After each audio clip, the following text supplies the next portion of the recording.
Nous sommes ici dans l'est de l'île de la Réunion et vous avez là, comme décor, des très beaux champs de canne. Cela me fait penser une histoire, je vais vous la raconter. La canne à sucre est originaire de la Nouvelle-Guinée. Elle est connue depuis des milliers d'années avant Jésus-Christ.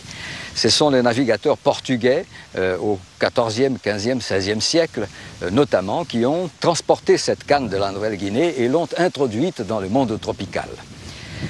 Pour ce qui concerne notre île, 1619, un navigateur hollandais qui s'appelait William Isbrantes Bontekoe a séjourné à Saint-Paul 21 jours. Et dans le rapport qu'il fait de ce séjour, il parle d'un roseau qui donne un suc doux comme le miel. Alors certains disent que c'était du palmiste. Mais enfin pour moi, un roseau qui donne un suc doux comme le miel, et je vous prends à témoin, ça ne pouvait être que de la canne à sucre. Un peu plus tard, 1680, le père Bernardin des Quimper nous parle des cannes à sucre autrement plus belles qu'il avait vues en Inde. Mais là, ça me pose un problème. Parce que le père Bernardin nous parle des cannes qui faisaient 18 pieds de haut. Et vous savez ce que cela représente? Près de 8 mètres.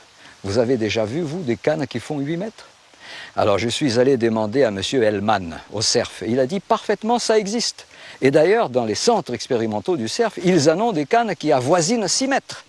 Bien entendu, pour nous, ce n'est pas intéressant avec les cyclones. Mais cela m'a réconcilié avec l'histoire. Donc, Bernardin avait vu juste. En 1770, on a introduit une nouvelle variété dans l'île. C'était la troisième, parce qu'on en avait 2 cannes sauvages. Et après, avec le temps, on en a introduit d'autres qui sont entrées d'ailleurs dans l'agriculture, mais aussi dans la culture. La canne tamarin, la canne bonbon, la canne mapou.